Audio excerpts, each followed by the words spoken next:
Ambikapur medical अस्पताल में दैनिक वेतनभोगी स्वास्थ्य कर्मियों का कारनामा सामने आया है। दरअसल यहां काम करने वाले को पैसे तो सरकारी महकमे द्वारा दिए जाते हैं, मगर वे काम प्राइवेट लोगों के लिए कर रहे हैं। वे ड्यूटी कागजों पर तो अस्पताल में सेवाएं नहीं दे पा रहे हैं, डॉक्टर पहुंच नहीं पा रहे हैं। वैसे इस मामले की जानकारी अब स्वास्थ्य मंत्री टीएस सिंहदेव तक भी पहुंच गई है।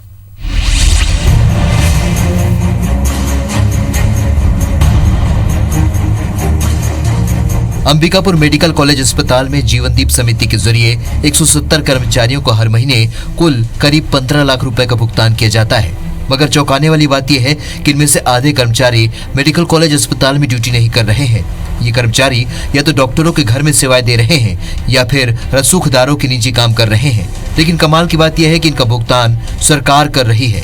इस मामले की शिकायत के बाद मेडिकल कॉलेज अस्पताल प्रबंधन ने 3 सदस्यीय जांच टीम बनाकर जांच भी शुरू कर दी है। अब जांच के दौरान गायब कर्मचारियों पर कार्रवाई के साथ ही दोषी अधिकारियों के खिलाफ भी विभागीय जांच की बात कही जा रही है। शिकायत प्राप्त हुई है जिसमें यह बताया गया है कि जो तत्कालीन जीवनदीप समिति में कुछ कर्मचारियों को रखा गया था, उसमें से बहुत सारे कर्मचारी केवल कागज में हैं, जबकि वस्तुतः वो काम नहीं करते हैं। इसके लिए मैंने एक उच्च स्तरीय जांच कमेटी, ये जांच कमेटी मैंने बनाया हुआ है, ये विस्तृत से जांच करेगा।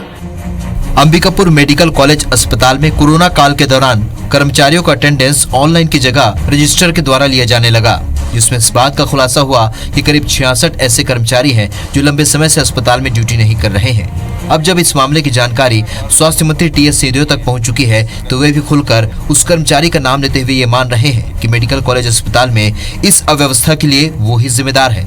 उनका ये भी कहना है कि जो भी कर्मचारी जीवनदीप समिति के जरिए भर्ती किए गए थे, उनके आपराधिक रिकॉर्ड की भी जाँच की जा रही है।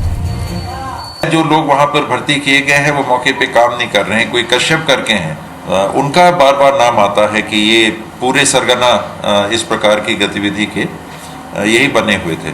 और जो इस प्रकार की बात सामने आएगी उसमें निश्चित रूप से कार्रवाई होगी। तो किसी के खिलाफ कोई केस तो नहीं है पुलिस थाने में जिनको पहले जीवनदीप समिति में रख लिया गया था। सरकारी विभागों में इस तरह की शिकायतें पहले भी मिलती रही हैं, लेकिन यदि मामला स्वास्थ्य विभाग से जुड़ा हो तो और भी गंभीर हो जाता है। अब देखना यह है कि जब मामला स्वास्थ्य मंत्री के संज्ञान में आ चुका है तो आगे क्या कार्रवाई होती है। अभिषेक सोनी, IBC 24, अंबिकापुर।